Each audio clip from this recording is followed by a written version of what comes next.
Hello, everybody. Welcome to Under the Arch Sports. I'm Eric Hobbs. And I'm David Wolding. And right now, we're going to take a look at Mizzou's 2024 schedule, the highly anticipated season, and we're going to give you a little bit of worst case scenario and a little bit of best case scenario. Before we get into that, please, guys, go ahead and subscribe to our YouTube channel and find us on Facebook, on Instagram, and on X. Okay, David, this is the most anticipated season, I think, ever. 2008, maybe up there, but I think this is the most anticipated season in the last, 50 years. Yeah, 100%. I agree with that. Especially after beating Ohio State in the Cotton Bowl. Yep. I mean, the fever pitch, if you will, around the state is just sky high. Tickets are selling. Everyone's talking about Mizzou. Everyone's getting excited about it. Recruiting's way up. All around, just They're recruiting the North End Zone project, yeah, everything. There's momentum everywhere with this program. And yeah, the expectations are high. So, David, let's talk first about the worst case scenario. That way, everybody can be down on themselves, and we'll cheer you up with the best case. Worst case scenario, David. What do you think? I would say worst case scenario would be 6-6-7-5, somewhere around there. Basically, what that means is with replacing our defensive coordinator and all the guys who went to the NFL, our defense is just in shambles.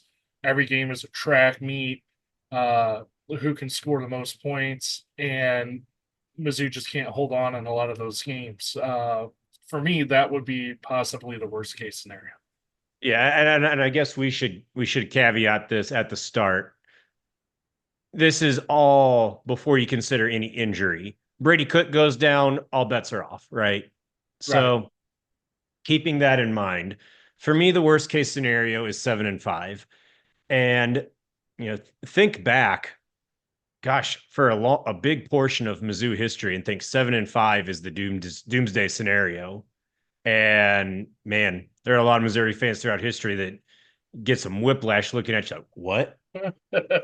um, Now, I'm with you that if anything resembling that doomsday scenario happens, it is on the defense. It would be that losing Ennis Rakestraw and Chris Abrams-Drain proved to be just insurmountable. And like you said, it's a track meet, first to 40 wins, and it's a matter of can the offense keep up. That's how Missouri would have a terrible season compared to expectations. What would those losses be? I think we're in agreement. Yeah. It's gonna be hard for Missouri to not start 4-0, even in a doomsday scenario. With Uh, those four games, you're talking Murray State, Buffalo, Boston College, and Vandy all at home.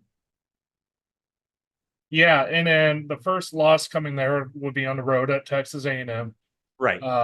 Then you have Auburn Yep. at home. A win against UMass. I just think, I mean, come on. Right. Uh, Yeah. Yeah. Then at Bama, well, you lose at Bama. No shame there, but it's still a loss. And then then Oklahoma. Oklahoma coming in, and then either South Carolina or Mississippi State could be a loss too. Because And on who the road in knows? the SEC is never easy. And who knows what's going on with Arkansas?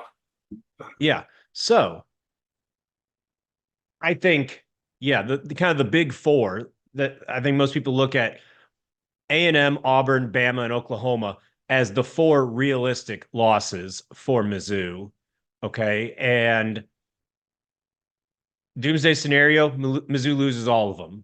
And then a road game they're not expecting, which would be Mississippi State or at South Carolina, one of those two road games. That's your doomsday scenario.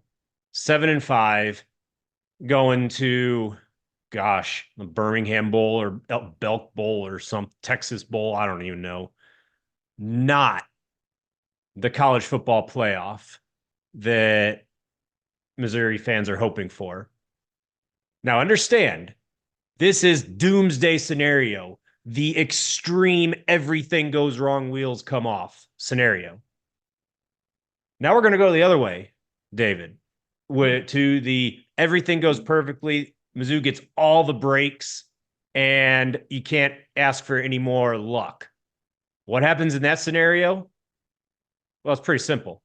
They're undefeated and they're playing in the SEC championship game. And a loss is not going to knock them out of the playoff. Talking about a bye, maybe being lost if they lose to follow 12-1, maybe. That is the ceiling. That's the things go right. And you may think undefeated. Yeah, right. Mizzou's not that good. They're not number one in the country. You have to consider a couple of things. One, yes, Missouri has as easy of a schedule as you can possibly have in the SEC. No Georgia, no Tennessee, no Texas, no, gosh, who am I missing? No LSU, LSU. no Ole Miss. You know, you can't ask for better. All right, you have that. And then you look at those games. We talked about the 4 realistic losses. Well, Auburn is a competent team. Hugh Freeze, good coach, going to have his offense going, all that. Missouri's more talented, and it's at home, and it's homecoming. So, yes, Missouri will be favored in that game. Now you go to A&M. That's the first road game of the season. Mizzou's coming off a bye week. Maybe Mike Elko's taken more than a handful of games to get, his system in place, and guys aren't quite figuring it out yet. Missouri also just as talented, maybe more so. They win. Then you look at Bama and Oklahoma. Well, Bama, if you're ever going to play at Bama, it's when you have maybe the best player in college football in Luther Burden, and when Bama is year one after Nick Saban. If you're ever going to do it, that's the time, right? Yeah, and and Oklahoma, who knows? They're pretty good, but it's at Missouri. And I don't think you can tell me that Oklahoma is decidedly more talented than Missouri. You can't tell me that. So, yeah. David, the ceiling undefeated for the regular season. Thoughts?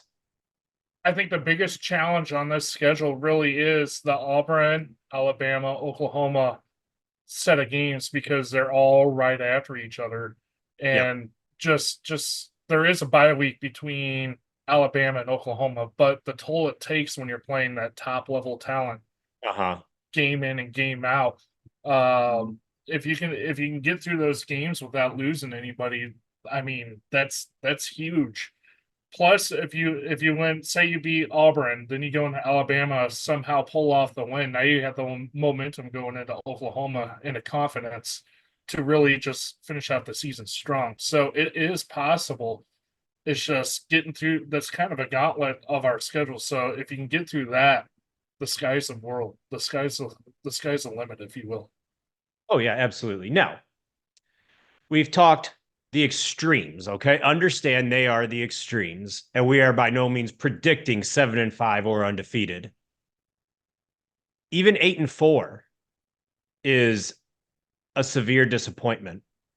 9-3 is a little bit of a disappointment, I think, for most fans. There are worlds, depending on what the wins and losses are, there's worlds where 9-3 feels pretty good, maybe falling short if the goal's the playoff, but still.